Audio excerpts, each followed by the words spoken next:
three perspectives of war, Peter Schmedding.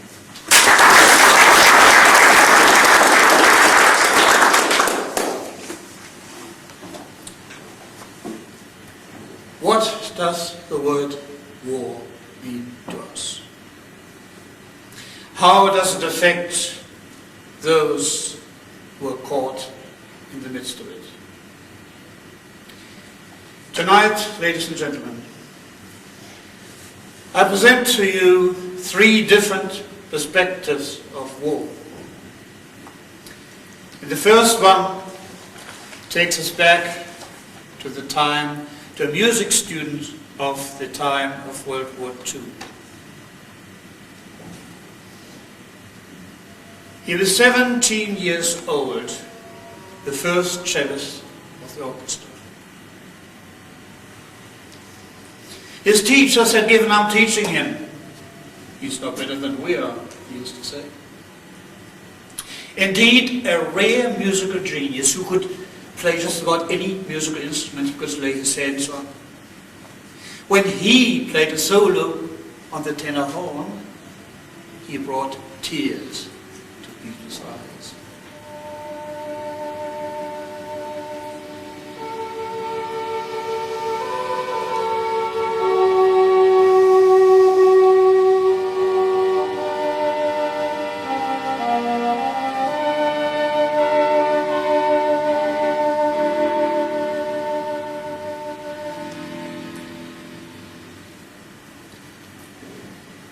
He was conscripted, and a mere few weeks later the message came, killed in action.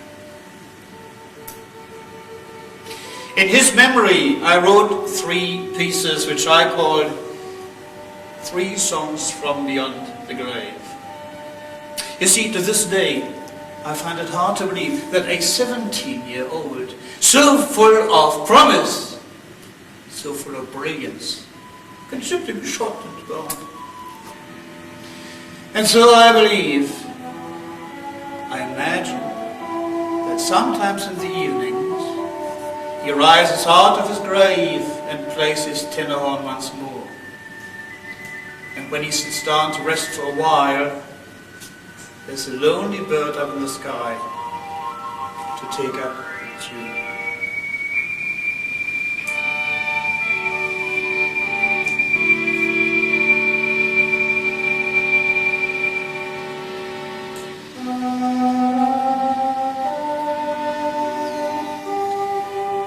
My business is working with children, and there was this little boy called Malcolm. He was 8 years old. He asked me to take him to the war memorial. Oh, he enjoyed the guns and the tanks and the planes. But when we went out in the courtyard, he was puzzled over the stains. I said, what happened to him?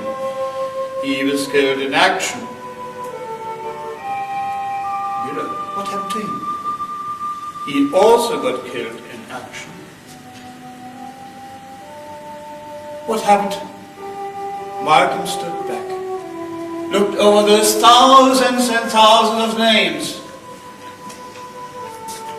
and from that moment on, Malcolm had little to say for the rest of the day.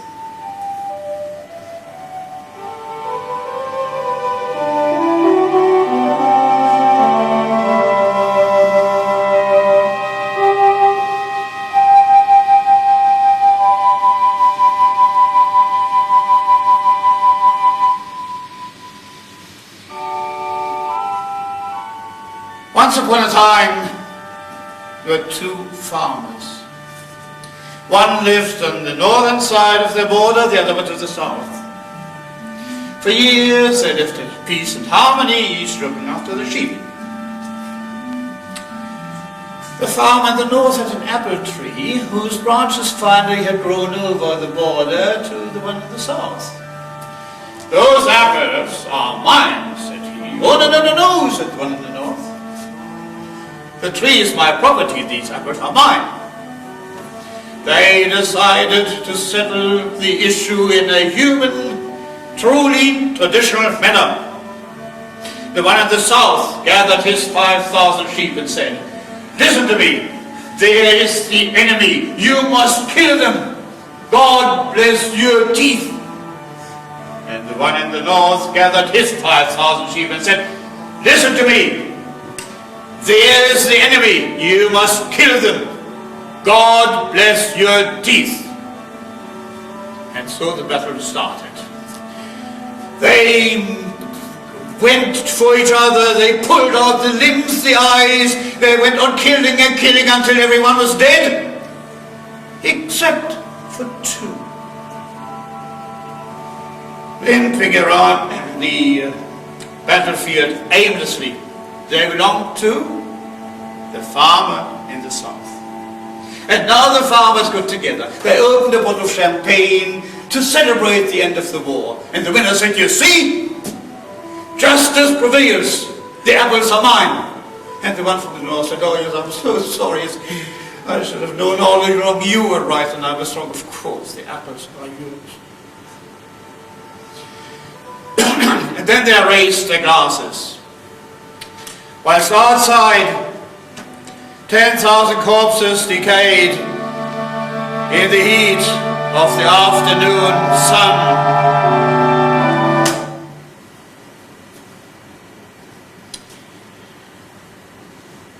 Ladies and gentlemen, I've been telling you 3 aspects of war.